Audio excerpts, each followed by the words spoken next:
Dalam sebuah video viral, keluarga jenazah pasien yang baru usai menjalani operasi merampas secara paksa untuk dibawa ke rumah duka. Jenazah yang diambil ini merupakan pasien suspek COVID-19 dengan memiliki hasil tes usap reaktif. Petugas berpakaian APD lengkap telah siap untuk memakamkan sesuai protokol kesehatan. Namun keluarga menolaknya.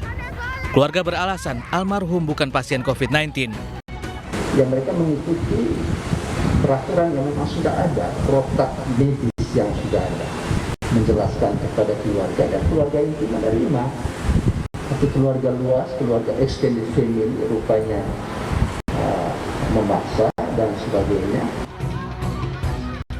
Hasil koordinasi antara pihak kepolisian dan keluarga, jenazah tetap dimakamkan di perkuburan COVID dengan menggunakan protokol kesehatan.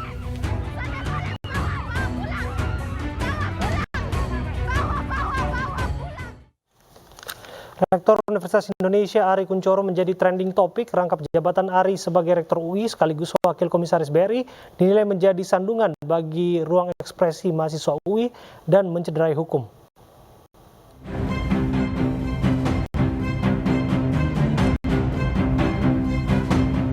Kabar rangkap jabatan Rektor Universitas Indonesia Ari Kunchoro tengah menjadi perbincangan panas. Ari Kunchoro merupakan Rektor Universitas Indonesia sekaligus Wakil Komisaris Utama Bank Rakyat Indonesia atau BRI. Hal tersebut tidak lepas dari andil Presiden Joko Widodo yang menekan peraturan pemerintah nomor 75 tahun 2021 tentang Statuta Universitas Indonesia pada 2 Juli 2021. Dalam PP tersebut, Presiden Jokowi mengizinkan Ari Kunchoro rangkap jabatan. Merangkap jabatan Ari Kunchoro menjadi sorotan dan menuai kritik publik setelah ia memanggil BEM UI karena menjuluki Presiden Joko Widodo the King of Lip Service. Publik pun mengaitkan pemanggilan Ari Kunchoro berkaitan dengan perusahaan plat merah.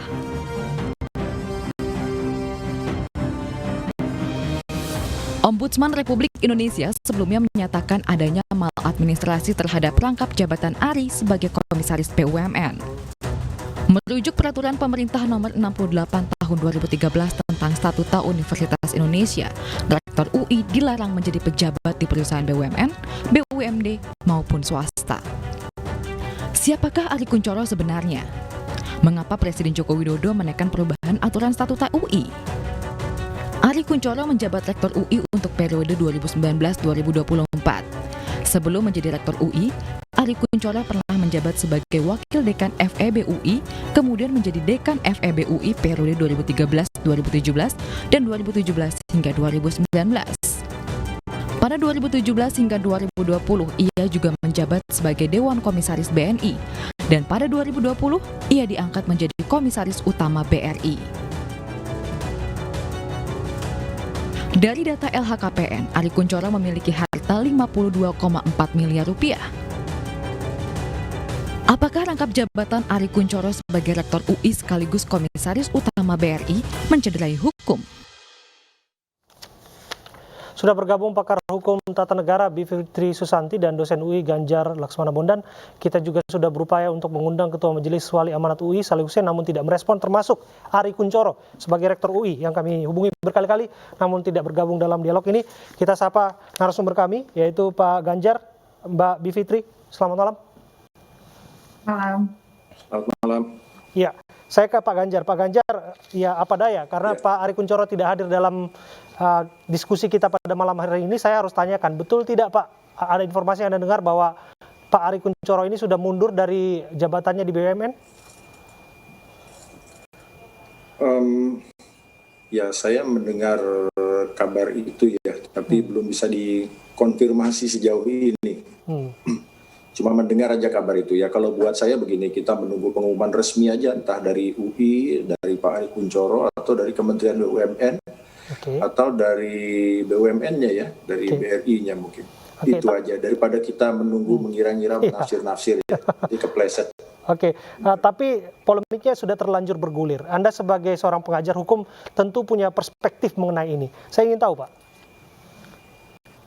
Ya begini, sudah sejak lama sekali ya, kalau saya pribadi mengingatkan di berbagai kesempatan ya, seminar, pelatihan, termasuk di ruang publik ya, melalui media elektronik, media sosial, bahwa setiap jabatan itu dilarang merangkap. Jadi larangan rangkap jabatan itu nyata ya. Mungkin ya rangkap jabatan tidak melanggar hukum, tetapi yang pasti dia melanggar etika. Etika ya. Ya, karena kata kuncinya iya melanggar etika itu sudah pasti ya. Nah cuma begini, kalau orang sudah melanggar etika jangan harap dia akan taat hukum, apalagi menegakkan hukum begitu. Maka kan kita sama-sama tahu bahwa etika Tapi urusan menjadi etika ini landasan kembali dari relatif, Pak. segalanya. Kembali ke subjeknya masing-masing begitu ya, Pak? Enggak bisa. Kalau urusan etikanya standar, kepatuhannya itu juga sama dengan hukumnya. Hukumnya jelas aturannya, tapi ada yang patuh, ada yang tidak. Iya. Gitu. Etika pun begitu. Itu sebabnya kode etik itu biasanya melekat pada profesi tertentu. Ya, sehingga profesinya jelas punya standar yang sama ya, profesi dosen, profesi hakim, jaksa dan lain-lain gitu. Apa yang Pak Ganjar paling khawatirkan sebagai seorang pengajar yang sudah lama malang melintang di UI juga, termasuk kepada apa yang akan disampaikan pesannya kepada Sivitas Akademika UI, Pak? Jadi begini, kalau saya mau konsisten ya, bahwa bukan cuma di UI, tapi setiap jabatan publik ya, kita sama-sama tahu nih, menteri, dirjen banyak merangkap jadi ini itu ya. Itu poinnya apa sih sebetulnya? Itu kenapa harus rangkap jabatan ya? Pertama, banyak jabatan publik yang penghasilannya tidak berbanding lurus dengan tanggung jawab dan risikonya. Maka menjadikan komisaris ini ada juga bagian dari langkah top up ya penghasilan. UUD jadinya ya, Pak ya, ujung-ujungnya duit jadi ya, Pak. Apakah tidak? Iya, sebagian alasannya itu, nggak semuanya ya. Bukannya sebagian lagi ada yang alasannya ya kalau pejabat jadi komisaris itu diharapkan bisa mewakili negara gitu ya. Apa harus pejabat? Apa di luar ini nggak ada orang profesional ya, yang justru karena profesional dia ditugaskan mewakili negara, melindungi kepentingan negara, bisa kok, banyak gitu. Nah, poinnya kan begini, apa sih bahayanya rangkap jabatan? Ya, rangkap jabatan itu yang maksimal, yang utama itu konflik kepentingan. Ya, tapi tanpa ada konflik kepentingan, ada bias kepentingan. Ya, gini, saya jadi dirjen, atau inilah sekarang saya jadi rektor, terus saya juga jadi komisaris bank. Ya, yang paling sederhana aja nih, ketemu di luar di mall, terus Mbak Bibip ini menyapa saya Mas Ganjar, Pak Rektor atau Pak Komisaris kira-kira. Itu yang paling sederhana ya. Dan nanti pada perlakuan-perlakuan. Kenapa pada perlakuan-perlakuan? Karena di Undang-Undang Tindak Pidana Korupsi ya, ada yang namanya gratifikasi dalam bentuk pemberian atau fasilitas. Nah, salah satu bentuk fasilitas itu apa? Kemudahan, kenyamanan, keistimewaan, keutamaan, kenikmatan dan lain-lain. Gitu. Ini mentang-mentang orang ini punya jabatan ini jadi orang punya satu jabatan aja sudah istimewa. Ini punya 2, 3, 4 dan seterusnya. Nah, celakanya orang jadi bias. Kan gini, kita ini nggak berhasil membedakan kapan Pak Menteri, kapan katakan misalnya Pak Nadiem Makarim, ya ketemu lagi lari pagi di Car Free Day, kita menyapanya Pak Menteri. Itu yang lagi lari pagi Pak Nadiem Makarim, bukan Pak Menteri. Jadi satu jabatan aja kita tidak mampu memisahkan. Bias perlakuan seakan-akan jabatan itu 24 jam sehari, 7 hari seminggu. Nyawa aja bisa dicabut kok, apalagi cuma jabatan. Betul. Saya ke Mbak Fitri untuk mendapatkan perspektif tata negara. Mbak, masakan Pak Jokowi dan para pembantunya dan perangkatnya tidak memahami bagaimana kemudian ada gejolak publik, kemudian aturan yang dalam tanda kutip sudah dilanggar, maladministrasi ombudsman dan lain sebagainya, hingga pada akhirnya menelurkan revisi dalam statuta yang mengizinkan rangkap jabatan? Ya, jadi saya kira itulah yang mengundang kemarahan warganet ya. Tadi saya lihat cuplikannya di Twitter, karena ini kan sangat mengganggu akal sehat. Yang salah adalah perilaku orangnya, tapi yang diubah itu peraturannya. Nah, ini saya kira kita sudah kebalik-balik ya, dan karena ketakberdayaan kita orang biasa, akhirnya muncul kemarahan-kemarahan di Twitter tadi ya. Jadi memang PP 75 itu ya uniknya, pertama dia diubah 2 Juli ya. Kalau saya sudah buka peraturannya, dia diundangkannya tanggal 2 Juli. Sementara kita mengalami kehebohan tuh 26 Juni. ya. Apakah sebelumnya sudah dibahas? Kita tidak tahu. Yang jelas peraturan pemerintah itu kalau menurut Undang-Undang 2011 tentang pembentukan undang-undang, peraturan perundang-undangan harus melewati proses yang transparan dan partisipatif. Memang ini statuta, bentuknya saja peraturan pemerintah, tapi tetap saja berarti stakeholders-nya, Bang Ganjar, mahasiswa, dosen-dosen harusnya sudah diajak bicara, dan itu yang tidak kita dengar. Oke, konsekuensi logis ini semua kemudian menimbulkan tanda tanya besar. Siapa sosok Pak Ari Kunchoro ini sampai pada akhirnya aturan diubah seberapa istimewa yang bersangkutan? Bukankah demikian, Mbak Bivitri?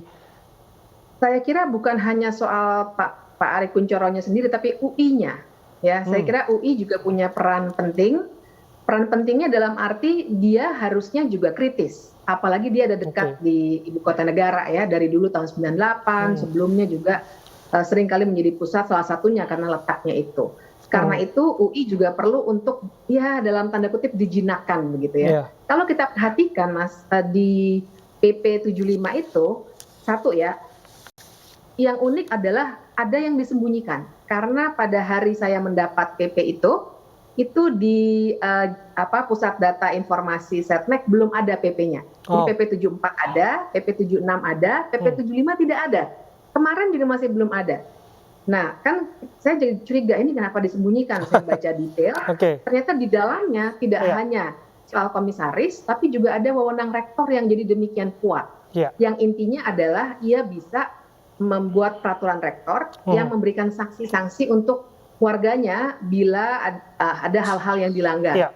Nah, cuma kan ini juga bermakna bisa ada pembungkaman termasuk yang terjadi 26 Juni itu. Waktu mahasiswa membuat infografis itu ya tentang Pak Jokowi. Ini yang lebih dikhawatirkan sebenarnya. Oke, saya ke Pak Ganjar kembali. Pak Ganjar, sebagai sejawat pengajar, Pak Ari Kunchoro ini dalam tanda kutip terkesan diistimewakan. Bagaimana profil beliau sampai pada akhirnya harus diistimewakan dalam pengamatan Anda? Begini ya, saya sejak lama sampai sekarang mencoba konsisten. Saya tidak mengungkit urusan personalnya. Dan saya juga tidak cukup tahu apa dan bagaimana Pak Ari Kunchoro ya, apalagi secara karakteristik saya nggak tahu. Jadi kita fokus saja pada apa yang terjadi, pelanggaran yang mungkin tidak sepenuhnya ini melibatkan Pak Ari, karena seperti tadi itu ya, dipilih, diangkat, ada prosesnya baik sebagai rektor maupun sebagai komisaris gitu. Jadi kalau saya menambahkan yang Mbak Bib tadi sampaikan ya, memang rancangan PP ini sudah dibahas sejak 2019. Lalu kalau saya tidak salah di pertengahan atau akhir 2020 itu berhenti ya. Salah satunya karena pandemi, kalau saya tidak salah ya. Ujuk-ujuk disahkan PP itu. Jadi terus terang saja begini, saya dan beberapa teman ini. Pak Ganjar, ya kami perbaiki sambungan audio atau sambungan suara kita terlebih dahulu dengan Pak Ganjar Laksmana Bondan, pengajar hukum. Saya kembali ke Mbak Bivitri. Mbak Bivitri. Ya. Mbak, bisa dijelaskan kemudian konsekuensi logis dari rangkap jabatan itu adalah membaca tindakan seorang Pak Ari Kunchoro, apakah ia sebagai rektor UI atau sebagai pejabat di BUMN, termasuk bias ketika ia memanggil dan meminta untuk menurunkan poster dari kritik BEM UI. Iya, jadi saya kira kita sebenarnya berbicara di ranah kebebasan berpendapat. Kita tahu namanya mahasiswa juga dosen pasti akan terikat dengan lingkungan kampusnya, peraturan-peraturan di kampus ya dan lain sebagainya. Nah, sebenarnya inilah yang tengah digunakan begitu, dan inilah konflik kepentingan yang paling nyata. Begitu nanti kritik berkurang, dan kita tahu fenomena ini tidak hanya terjadi di UI, di UGM juga sudah terjadi, di beberapa kampus lain juga sudah terjadi.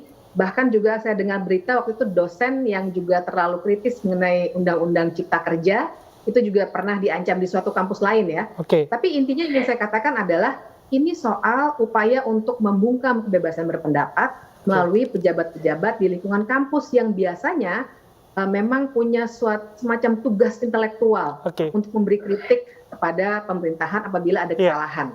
Nah, ini yang sebenarnya dicoba untuk dibungkam kalau bacaan saya. Ya, saya kembali ke Pak Ganjar. Pak Ganjar sudah tersambung kembali? Ya, Iya, siap. Pak, kaitannya ini kemudian dikaitkan dengan kemerdekaan berpendapat di dalam kampus begitu, tidak hanya di UI dan di banyak kampus lainnya juga demikian begitu.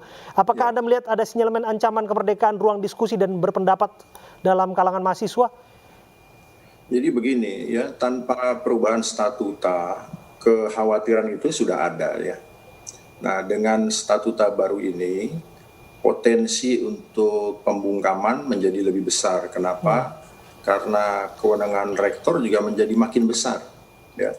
Jadi rektor, dekan itu kan sebetulnya pejabat administratur ya, pejabat administratur. Tetapi dengan statuta ini kewenangannya diperluas, ditambah, diperbesar, sehingga seperti seorang presiden di sebuah negara. Ya, yang tadi seperti Mbak Bibip singgung, bisa memberhentikan, bisa ini, itu, dan lain-lain. Ya, walaupun di beberapa klausul dibilang dengan pertimbangan, dengan usulan badan ini, badan itu, gitu ya. Nah, tetapi ya, begini, kita sudah belajar dari banyak pengalaman ya, bahwa makin besar kewenangan itu, potensi penyalahgunaannya juga makin besar. Ya, apalagi lembaga yang punya kewenangan pengawas pun berpotensi dicurigai ada main mata, begitu kira-kira. Itu hal terakhir, hal yang tidak pernah kita harapkan terjadi, ruang demokrasi di dalam kampus, ruang kebebasan berpikir dan berekspresi di antara mahasiswa, kebebasan akademik itu menjadi ancaman setelah rangkap jabatan ini kemudian dibiarkan, diaminkan begitu saja. Terima kasih atas waktu Anda berbincang bersama kami Pak Ganjar dan juga Mbak Bivitri. Aksi seorang polisi menggendong pasien COVID-19 menuai beragam tanggapan. Selengkapnya usai jeda di News Prime.